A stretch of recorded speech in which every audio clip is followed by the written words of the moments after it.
When humanity first discovered how to traverse the stars, it was thought an age of galactic exploration and intergalactic renaissance would begin. A journey into a new world with foreign creatures. Alien life had always been heavily anticipated, eagerly fetishized by all kinds of media throughout time. But following millennia of exploration and colonization, the universe only gave a stale answer each time. Upon every life-bearing garden stood none able to withstand the words of man, and each barren moon devoid of colour contributed to the belief that mankind was truly alone in this galaxy. They had not seen much reason to think otherwise, and so alone they swam within the galaxy, endlessly wandering between worlds. And so the surprise was immeasurable when they finally came across sentient life, 10,000 years later. A stray radio signal was received in the void of space, not particularly aimed at anyone, but rather the kind of signal humanity sent up millennia ago into the void themselves to no response. The planet was suspected to be the same kind as Earth, a garden planet with high competition between species, and the size of the planet was equal to 0.974 Gs, with an atmosphere borderline identical to Earth's. The similarities between this world and Earth were very coincidental, and ironic in its own right. In our search for alien life, we only found it on a planet just like ours. The irony and eeriness ceased to end there, however, for we would later come to find ourselves completely baffled at first contact. A Light Scout exploration craft was sent to the planet, to land in an open region away from high population centres, as to avoid sparking fear into their people. A meadow was chosen on a large continent between two oceans. Radio signals were returned to the approximate location that had sent their declaration of life. We announced our landing coordinates using elements on the periodic table to represent numbers.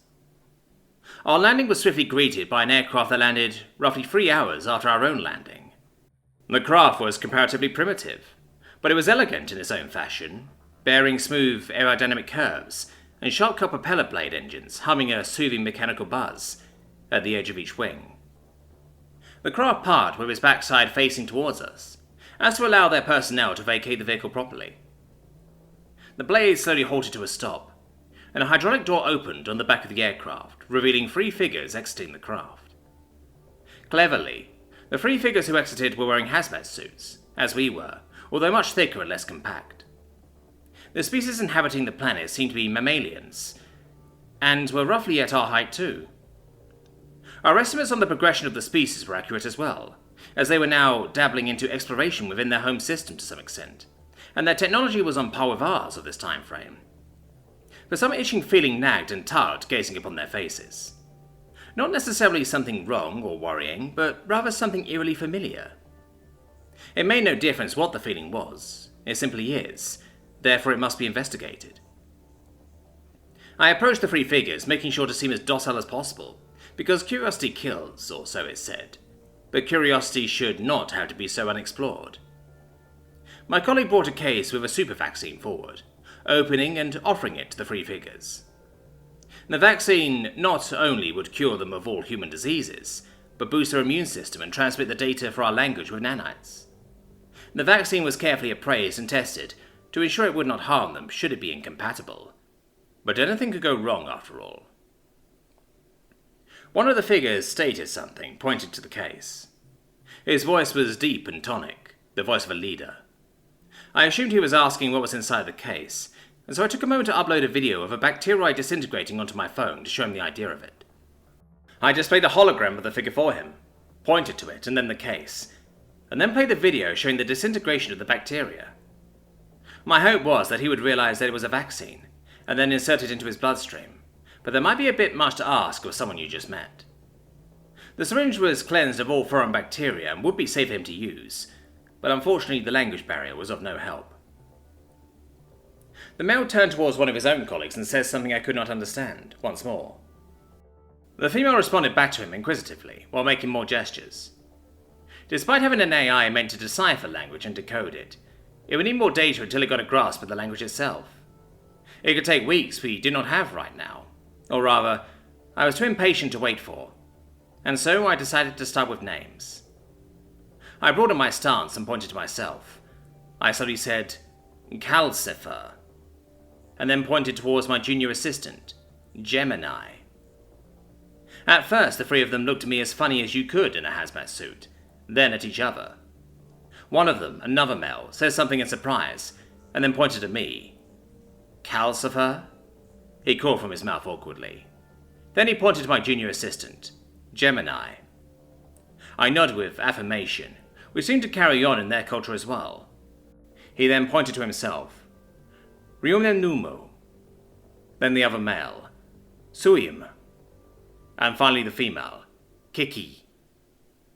I'd be a liar if I said I was not a little giddy after having an exchange like this go so flawlessly. I then pointed to the vaccine again and mocked putting a syringe into my arm.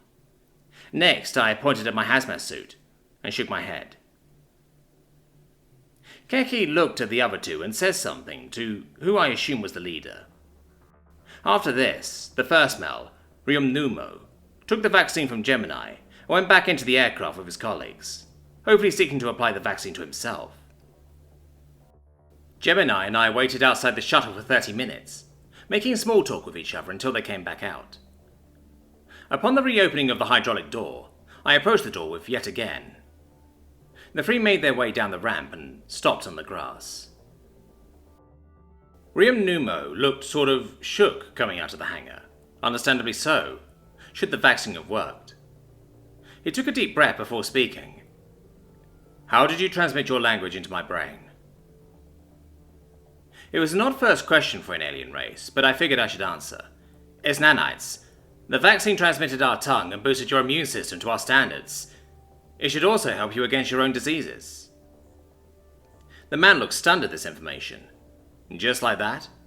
All this information and immunity with one vaccine? Just like that. An awkward silence brooded over the atmosphere for a moment afterward, but it was quickly stifled with another question. I have many questions as a scientist, he paused briefly, but right now I have only one appropriate question. What is your purpose here? You definitely have more resources and worlds to live on, judging by this technology alone. I let the silence ring for a second while thinking of an appropriate response. It's much simpler than you think. I elaborated on my statement. Your species are the only other sentient life forms from us in the galaxy that we know of. We have reigned over the galaxy for thousands of years, and not once in any of those thousands did we meet another sentient being. In simpler terms, we were not expecting to find one at all. The scientist took it in for a moment, unsure of how exactly to process that information. He took it in nevertheless, and once again proposed a question. What is going to happen to us now? Really, I don't know. You're kinda like an unexpected child to us. I quickly panicked to suppress any misunderstandings. Not in a bad way, it's just, we don't know what to do, but we do know that you have a right to know about the galaxy. Those words seemed to stick to him enough to gain some trust, and so I asked him a question this time. If you do not mind, could we remove the hazmat suits? We breathe the same air, and you're immune to our diseases now. We are curious to see what your species look like, and also of your biology. I could show you a picture, or give you some diagrams in that case. That's no fun. As a scientist, he seemed to understand, but also remained hesitant. Let me ask Command if they approve of it first. And so he turned away, walking towards his comrades. He talked with his colleagues momentarily, before opening a device and establishing a communications link to some other location. Words were exchanged for a few minutes before he closed the device once again, and came to talk with me. They approved of it, but they want it on camera. For the record. I finished.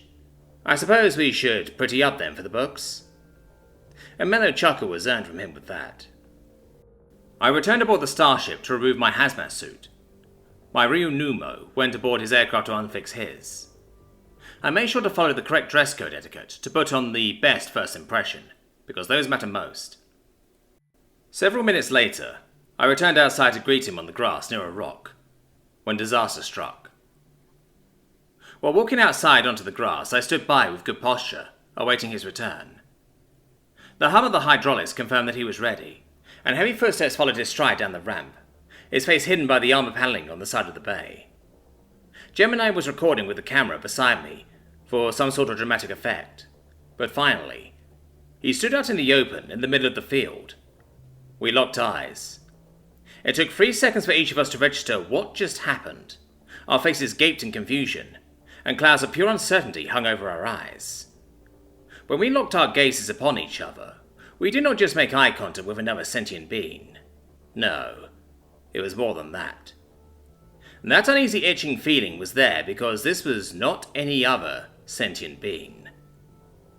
The being I made eye contact with was just another human.